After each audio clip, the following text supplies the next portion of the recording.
শিক্ষক নন, বরং প্রকৃত অভিভাবক হয়ে ছায়া দিয়ে আসছেন। কোনো ভাষণ দিয়ে আপনাদের ঋণ শোধ করা সম্ভব নয়। হয়তো আমরা আপনাদের অনেক জ্বালিয়েছি, ক্লাসে কথা বলেছি, অবুঝ মনে অবাধ্য হয়েছি, আদর্শ শিক্ষার্থী হতে পারিনি, কিন্তু আজ চলে যাওয়ার সময় সব থেকে বেশি আপনাদের শাসনগুলো অভাব অনুভব করছি। আমাদের ভুলগুলো ক্ষমা করবেন এবং দোয়া করবেন যেন আমরা আপনাদের আদর্শ রক্ষা করতে পারি। শিক্ষার্থী ভাই বোনেরা, তোমরা যারা এখনো পড়াশোনা ও জ্ঞান চর্চা সম্বন্ধে সন্দিহান, তোমরা ফিরে আসো পড়ার টেবিলে। মনে রাখবে, সময় সেরা বিনিয়োগ হচ্ছে জ্ঞান চর্চা। তোমাদের বর্তমান সময়টা জ্ঞান চর্চার সময়। এই সময় তোমরা অপচয় করো না।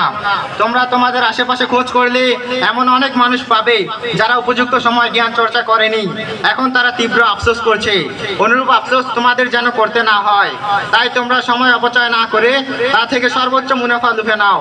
তোমাদের মধ্যে অনেক শিক্ষার্থী আছে যারা বলে পাশের শহরাঞ্চল প্রতিষ্ঠানগুলোর মতো সুযোগ সুবিধা আমরা পাই না, তাই আমরা অগ্রসর হতে পারছি না।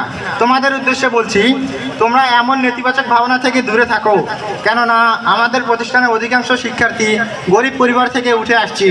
আমাদের জন্য শহরে ওই প্রতিষ্ঠানগুলোর খরচ বহন করে সেই সুযোগ সুবিধাগুলো পাওয়া বেশ কঠিন।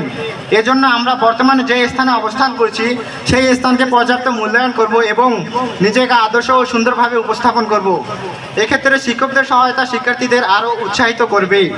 সকলের কাছে দোয়া ও প্রার্থনা কামনা করছি, বেঁচে থাকলে জীবনের কোনো এক মঞ্চে আবার দেখা হবে। এ পর্যন্ত আমি ইতি টানছি।